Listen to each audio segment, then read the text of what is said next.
Haman rushes to Achashverosh to get his permission to go ahead with his decree to destroy, God forbid, every Jewish person.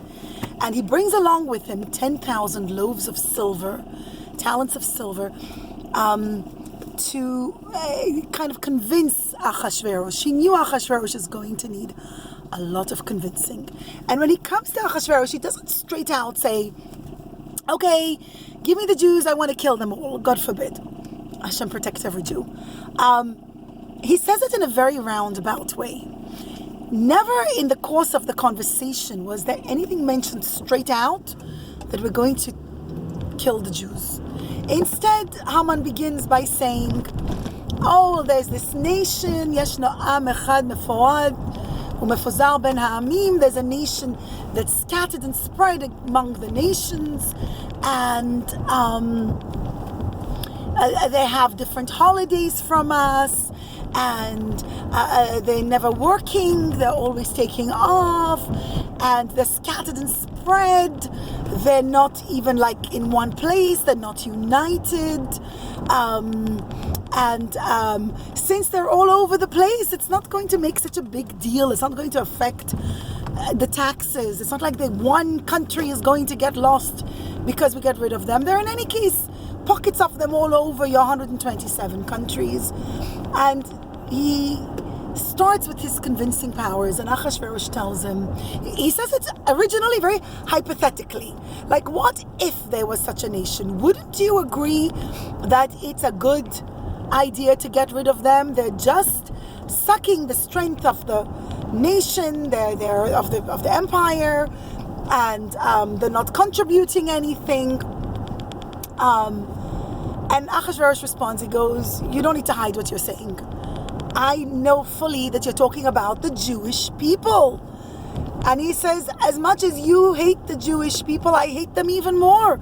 I'm petrified of them. I've seen in the stars that the next king to take over from me will be from among the Jews.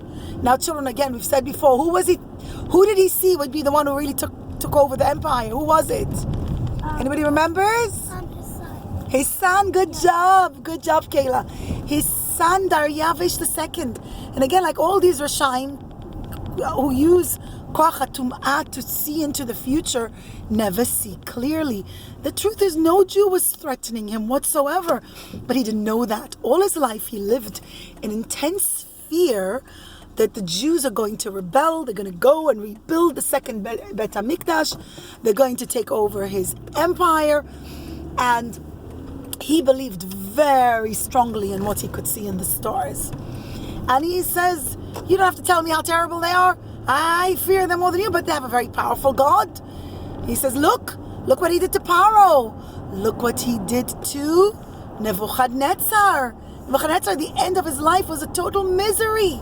What did happen to Nebuchadnezzar at the end of his life? Who remembers?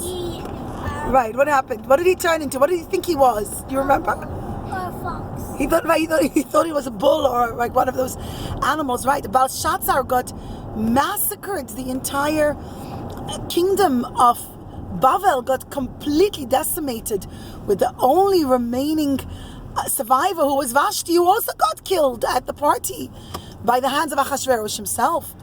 And he says, look at how the God of the Jews takes revenge. I'm petrified. He says, I want to do it, but I'm way too scared. And also Haman was lying. The fact that he was saying that the Jewish people, that their taxes don't mean anything. The reality was that throughout history, the Jewish people have always been the ones to build the commerce of a country, meaning the money. They've always been good at banking and at generating money. And even then, back in Persia, the Jewish people were the heads almost of every state when it came to building the finances of the country. They were like the equivalent of today's bankers, if you will. And Achashverosh didn't care too much about the money. He figured he's so rich, he's going to work it out. Remember that Achashverosh was incredibly rich. What did he find? The treasure. Right, buried the treasure from the Bedtime Mikdash. That's right. But still, Haman was totally fabricating, making up nonsense. The loss of the Jewish people would be a terrible, terrible financial burden on the empire of Achashverosh. But regardless, and Haman starts his convincing. He says, no, there is nothing to worry about. The God of the Jews maybe was powerful in the past. Now, God forbid, I don't want to repeat what he says. He says, now it's so many years he got old. Now, of course, children, God forbid, Hashem can never get old. Hashem created time. Hashem is infinite. Hashem is without end. Hashem always was, is, and will always, always, for all eternity be. Before time was created and after time will stop existing, Hashem is infinitely powerful, and there's no such thing. But Hashem chose to give a consequence to the Jewish people and to make them land up in Galut, in the Galut of Paas and Madai. And Haman starts saying, look, maybe he was powerful many years ago, he's not strong anymore. God forbid, chas v'chalila. Of course, a bunch of nonsense. And because Achashverosh was so scared of the Jewish people and saw them as a threat to his empire, he thinks, you know what? Let Haman do the dirty work. Good. I'm not going to say that, because there was no word exchange that says, yes, go kill the Jews. Nobody said that. They spoke like, hypothetically, it was through hints that, yeah, there is this nation and that they're scattered and spread among all the nations of the world. Ve'endatem shavot, and their religion is different. Now, it really didn't matter because Persia boasted of religious freedom. There was no such thing as religious persecution, that you have to keep the religion of the empire. It was a very democratic country kind of thing, a very democratic empire. Democratic empire means an empire that believed that every person can do what they want when it came to religion. Very similar to America. But still, Haman comes and he makes all this complaints against the Jews. And Achashverosh concedes. He agrees. He says, you know what? If there really is such a nation, here you go. Take my ring, do whatever you want. He doesn't tell him, yes, go kill the Jews, because he was petrified that he would be held responsible. He didn't want that Hashem would turn around and say, you decreed such a decree against my children, against the Jewish people. He saw what Hashem did to Paro, or to Nebuchadnezzar, or to any empire, to Amalek for that matter, to any empire that rose up against the Jewish people. And they were dead and gone and forgotten about, but the Jewish people still exist, still stand to this very day, children. All these huge empires that tried to, Rahman al-Salam, destroy the Jewish people and decimate us, from ancient history to the most recent history of the Holocaust, children. The whole movement that tried to destroy the Jewish people, Baruch Hashem, got completely crushed and destroyed, and today the Jewish people survived and are stronger than ever before. And Hashem is always with us. Hashem does not let the Jewish people to, God forbid, get wiped out. God forbid, chas v'chalila. And so Achashverosh gives Haman his ring. Now, every courtier had, or every big important minister did have some kind of ring to signify his power. But nobody ever got the ring of the king himself. Because once something was stamped with the ring of the king, that was it. There was no revoking it. There was no taking it back.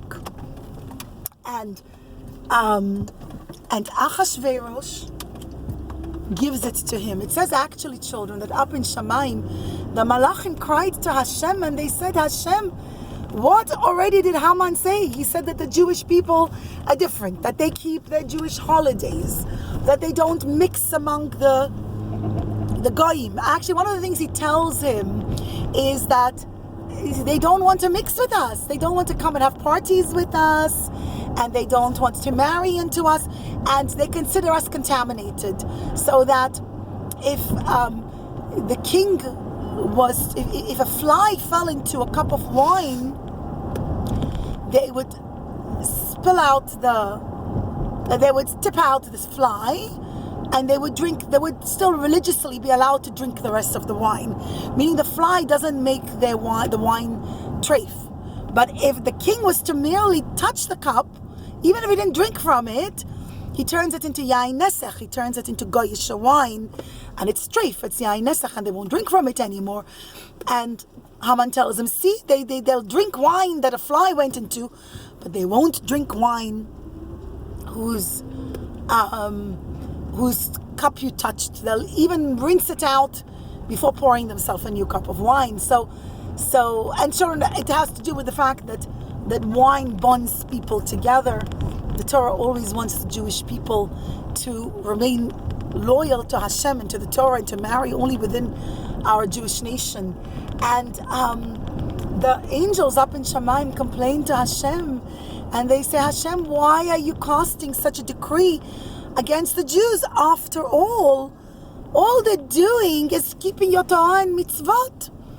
And it says that Hashem says, don't worry, this is just in order to push them to do teshuvah. The real sin they did, children, was that they attended nehenu mishteh shel oto rasha. They enjoyed themselves during the feast of that same Rasha, meaning Achashverosh. Achashverosh was equally a Rasha to Haman. And the problem was, the Rebbe has, by the way, a beautiful sicha on its children, where the Rebbe explains, still, okay, they went, they ate treif, they enjoyed his feast, okay, they didn't hold that the Bet HaMikdash will be built again, but for this to destroy the entire nation of Israel, God forbid, or this to wipe out the Jewish people. And the Rebbe explained, no, it's like the mashal of a little sheep that's surrounded by 70 wolves. The sheep has the shepherd watching over him. And so long as the sheep knows Hashem is like the shepherd, the sheep is the Jewish people, and the 70 wolves are like the nations of the world. And so long as the sheep says, yes, I have a shepherd who's watching over me, he's safe. Meaning, so long as the Jewish people turn and they say, oh, Hashem is the one who is watching over us and we're protected and we'll be okay, we stay safe. The problem was that when they went to that party, they said, oh, we have to appease the 70 wolves. We have to make the 70 wolves, meaning the 70 nations, happy with us. It's not Hashem who's watching over us. It's their kindness of the wolves. And the Rebbe explains that it was a natural consequence that the Jewish people now came under Achashverosh's and Haman's decree.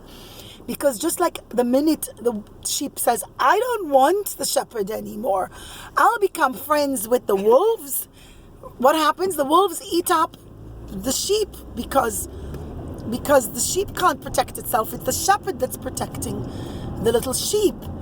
It's the same thing with the Jewish people. So long as we know that it's Hashem who is protecting us, we're protected. But the minute we think, no, we have to go appease this Goyish country and that Goyish country, and the only way we stay protected is if we become part of a coalition, and that we make the Goyim happy with us, then we're protected.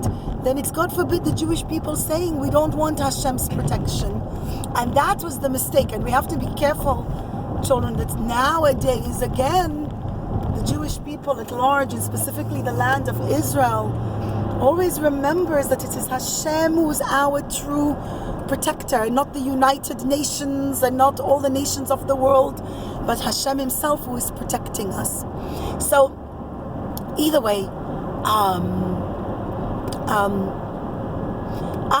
Haman gets the ring and he leaves to go and write the decree.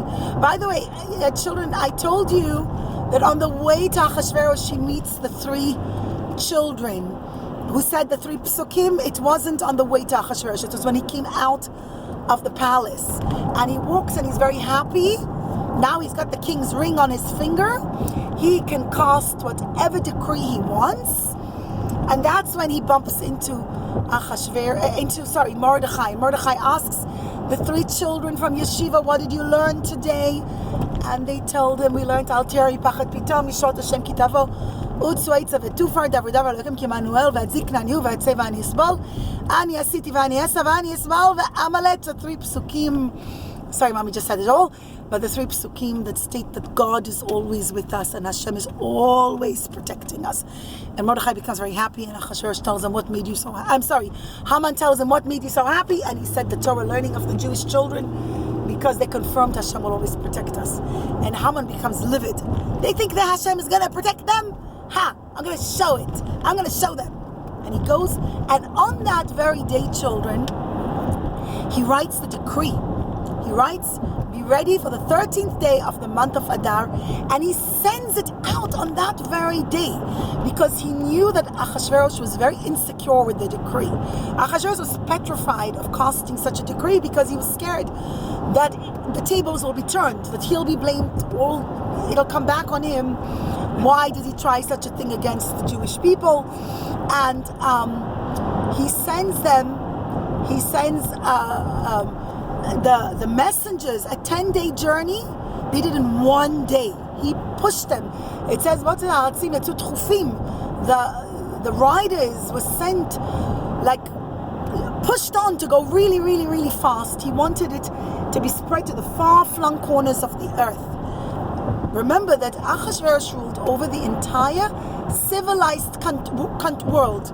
That meant that every country that was civilized, a civilized country means a country where there is cities and there is water to drink and there is roads and there are houses.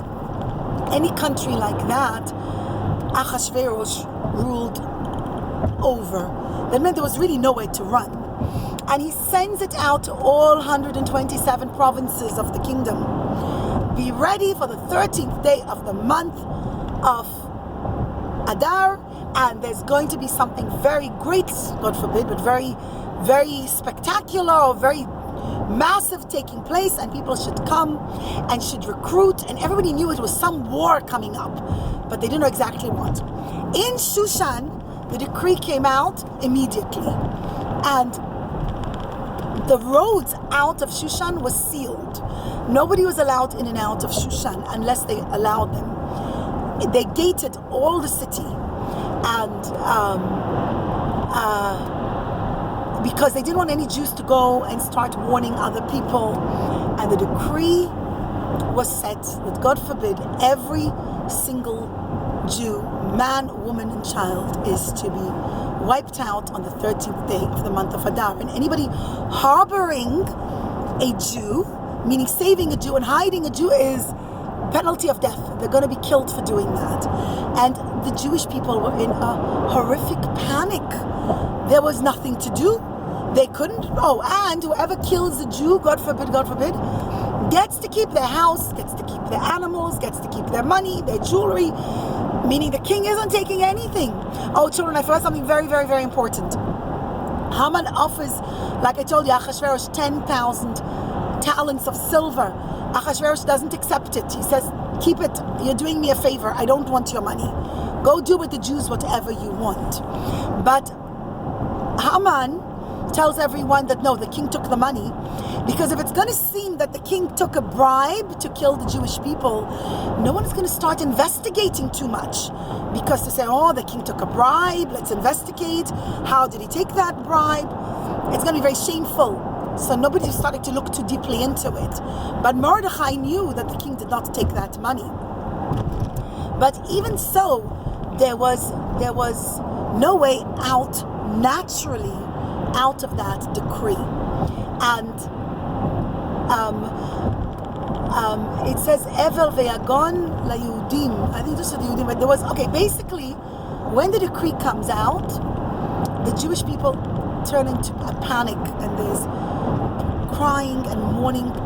Jews, Rahman al-Islam, they went to the Goyish neighbors and said, please take our children, please save them, and the Goyim wouldn't agree.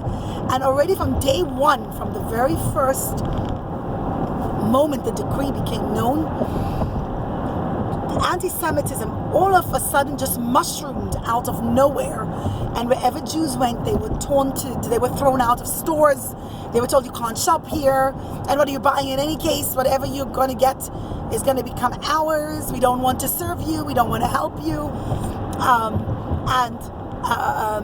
If a Jew met his goyish friend, he thought it was a friend or a neighbor, told him, just a few more months, your house is going to become mine. Take good care of it for me till I get it, etc., etc. And they would taunt and tease and hurt the Jewish people. But also, children, it says that there was a lot of chaos going on, especially in the city of Shushan. Hashem's anger and Hashem's displeasure also surfaced. And so, among the Jews there was mourning, but actually the Megillah tells us even among the Goyim, suddenly the accident rate soared. It seemed that a person couldn't go and put his dates up on the roof, because people would put like their fruits on the roof of their houses to dry so that the sun should cook it, and a person couldn't go up on the roof just to put his dates on there without falling off the roof, or a person couldn't go to draw from the well water without falling into the well. And there was a lot of confusion and a tremendous amount of tension. Now Haman made a very strict decree at this point. No one was allowed into the king's chambers without his explicit permission. He knew that the Jewish people are going to come and are going to plead their case, are going to convince Achashverosh that this is all a conspiracy against the Jews. The Jewish people are a great blessing for the empire, be it financial, be it on a political level, be it from a national security level. Jews held very high positions in the country and held high positions in the army. And Haman didn't want that. He didn't want the Jews to come and convince Achashverosh that they were vital for the survival of the Persian Empire.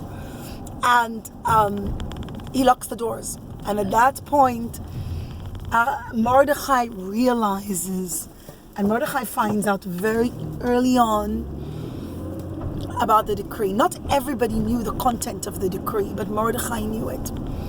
And he puts on sackcloth and ashes, and he takes an oath that he will not take off the sackcloth and ashes until the Jewish people are saved.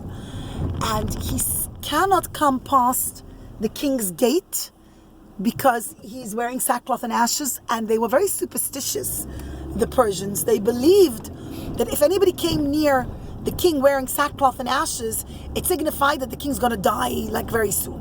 So the king was very, very like, I don't want anybody with sackcloth and ashes near me. Besides that, Haman would never allow Mordechai into the palace to see the king. And so Mordechai sits at the king's gate and he weeps loudly and he cries and he cries. He had hoped actually that the king Achashverosh would hear his cries and call and say, what's all this ruckus taking place outside? What's the commotion? And that he'd be invited inside and he would talk to the king and convince him not to kill the Jewish people. But the real king, he wanted to hear his cry. Who was the real king he was hoping would hear his cries? Excellent. It was Hashem. Mordechai puts on sackcloth and ashes to beg and plead with Hashem to save the Jewish people. And as he sits there crying and weeping and wailing loudly, he gathers a great multitude.